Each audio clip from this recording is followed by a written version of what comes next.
18ª entrega de ¿qué es el Vedanta? La doctrina Advaita ya la dije en el pasado, por lo tanto ahora solamente leeré acerca de qué es lo que es Visista Advaita. La Visista Advaita es una subdoctrina no dualista dentro de la doctrina Vedanta. Las otras dos subdoctrinas importantes son Advaita, no hay dualidad entre Dios y las almas, no son diferentes, y Dvaita, que significa dualidad, Dios es distinto de las almas. Según los seguidores de esta doctrina, existe solo una única realidad, el Brahman, llamado Ashesha Chit Ashit Prakaram Brahmai Kameva Tutuam Brahman, calificado por dos modos, aspectos o atributos: los seres sentientes y los seres insentientes. El creador de esta doctrina fue el religioso hinduista Yamunacharya y su propagador fue Ramanujacharya, quien estableció la identificación de un Dios personal con la impersonal divinidad Brahman, que aparece como sujeto de las escrituras Upanishad. Para él, el alma y la materia dependen de Dios para su existencia. Debido a esto, el sistema de Ramanuja, que se conoce como no dualista. La exclusiva devoción a Dios puede despertar su gracia, ayudando al devoto a ganar la liberación del ciclo de reencarnación. Después de Ramanuja, se desarrolló un cisma sobre el concepto de la gracia, dando origen a las diferentes escuelas. La difusión de la doctrina visista Advaita fue importante en el renacimiento devoto del Vishnuismo, o adoración a Dios Vishnu, que en el sur de la India sigue teniendo una influencia significativa. Y especialmente el Krishnaísmo, también llamado Vaishnavismo Gaudiya, Vishnuismo de Bengala, la adoración al Dios Krishna. Yo he tenido la suerte de estar recorriendo los templos Vaishnavas en el sur de la India y pregunté cuál era la diferencia que había entre lo que eran los Vaishnavas del sur de la India y los Vaishnavas que eran de la zona de Bengal, donde adoraban a Krishna. Y entonces me explicaron de que la diferencia que había era que ellos aceptan a Krishna como un maestro.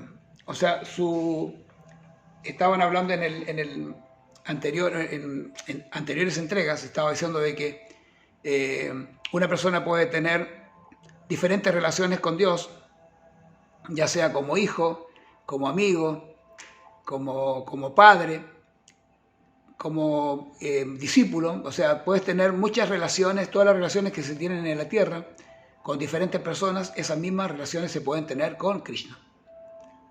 En cambio, los del sur de la India, los Vaishnavas del sur de la India, solamente aceptan a Krishna como un maestro. Eso es todo lo que hay. No hay, las otras relaciones no existen. Pero después tienen otras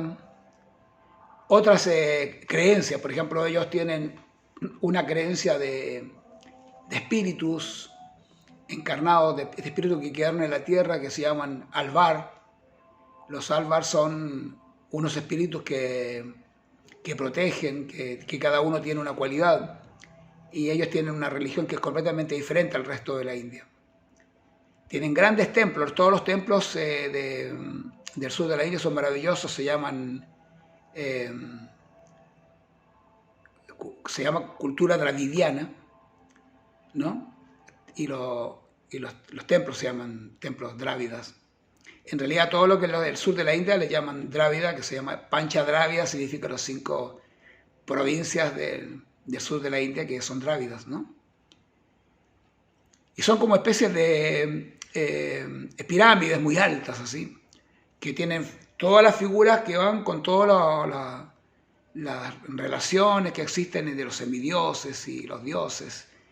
Todos esos dibujos están alrededor de esas templos que le llaman vimanas, que serían como especies de naves espaciales enormes que van hacia el cielo directamente. Están hechas todas de piedra. Es algo maravilloso. La arquitectura del sur de la India es algo maravilloso. Acá en Occidente solamente nos muestran,